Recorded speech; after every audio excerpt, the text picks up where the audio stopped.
Justin Trudeau has been in Europe and attended a session of European Parliament where a number of MEPs had very strong words to say against him.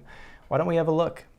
Based on Article 195, out that it would have been more appropriate for Mr. Trudeau, Prime Minister of Canada, to address this House according to Article 144, an article which was specifically designed to debate violations of human rights, democracy and the rule of law, which is clearly the case with Mr. Trudeau. Then again, a Prime Minister who openly admires the Chinese basic dictatorship, who tramples on fundamental rights by persecuting and criminalizing his own citizens as terrorists just because they dared to stand up to his perverted concept of democracy, should not be allowed to speak in this House at all. Mr. Trudeau, you are a disgrace for any democracy. Please spare us your presence. Thank you. And it didn't stop there. Here's another one. Poštovane kolege, dragi građani, premijeru Trudeau. Sloboda, pravo izbora, pravo na život i zdravlje, pravo na rad za mnoge od nas, to su temeljna ljudska prava za koje su milijuni građana Europe i svijeta položili svoje živote. Za obranu naših prava i prava naše djece, koje smo stjecali stoljećima, mnogi od nas, uključujući i mene, spremni smo riskirati vlastitu slobodu i položiti vlastite živote. Nažalost, danas su među nama i oni koji gaze te temeljne vrijednosti. Kanada, nekada simbol modernog svijeta, je pod vodstvom vaše kvazi-liberalne čizme proteklih mjeseci postala simbol kršenja temeljnih ljudskih prava i građanskih sloboda. Gledali smo kako konjima gaze žene, kako samohranim roditeljima blokirate bankovne račune, da ne mogu platiti djeci školovanje, da ne mogu platiti lijekove, da ne mogu platiti račune za struju i vodu, da ne mogu platiti rate kredita za svoje domove. Za vas su to možda liberalne metode. Međutim, za mnoge građane svijeta to je diktatura najgore vrste.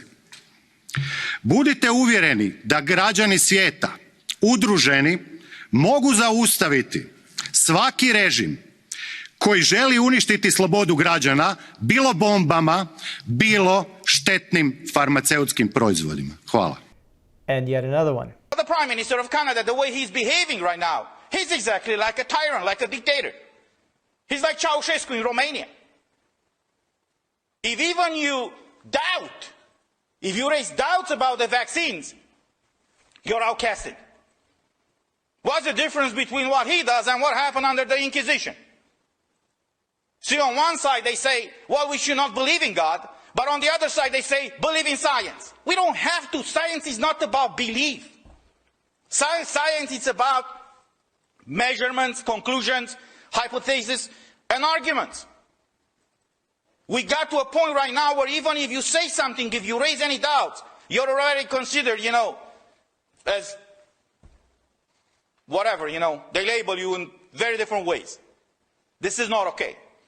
And I have to tell you, that when I saw the protests in Canada, the way the truckers over there reacted, I got in touch with some of them, others contacted me, I congratulated them, and I want to use this opportunity to thank them, and I hope this movement for freedom and for rights is spreading all around the world, because at the end of the day, we have to make sure that all these elected officials, they understand that they were elected in those offices to work for the people, not to behave like masters of slaves.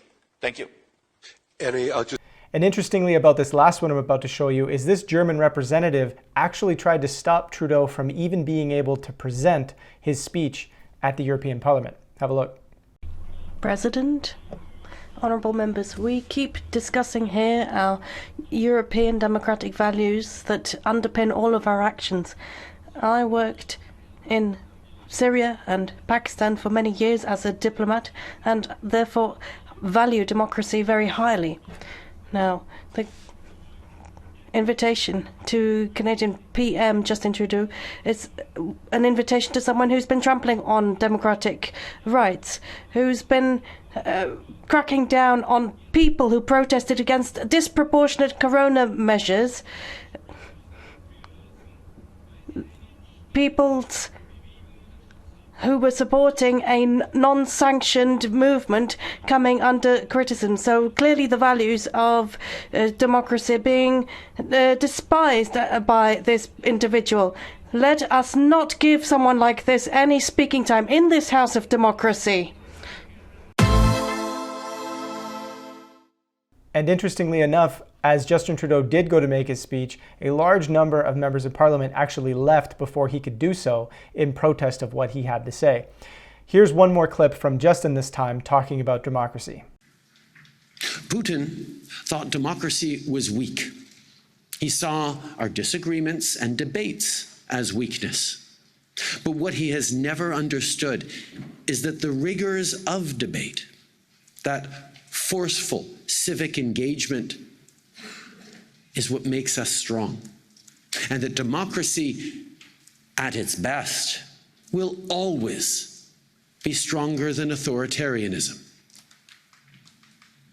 But if we're going to be honest, and we need to be honest in this place, we haven't always been at our best these past years. Putin thought we were divided. He thought he could weaken the EU and NATO. He miscalculated, and he is seeing it backfire.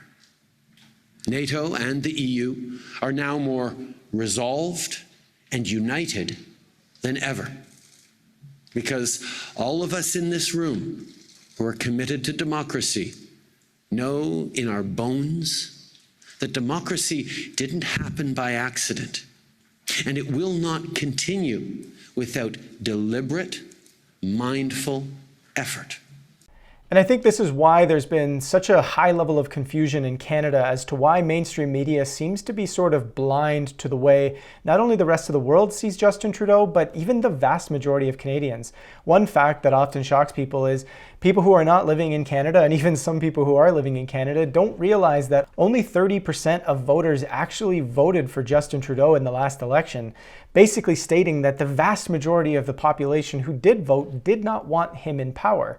And just recently, Justin Trudeau teamed up with the leader of the NDP, Jagmeet Singh, to basically keep himself in power till 2025 by giving Jagmeet and his party sort of access to having some of their own policies pushed through on behalf of the Liberal government if they agree to basically side with them on a number of issues that would ultimately keep Justin in power.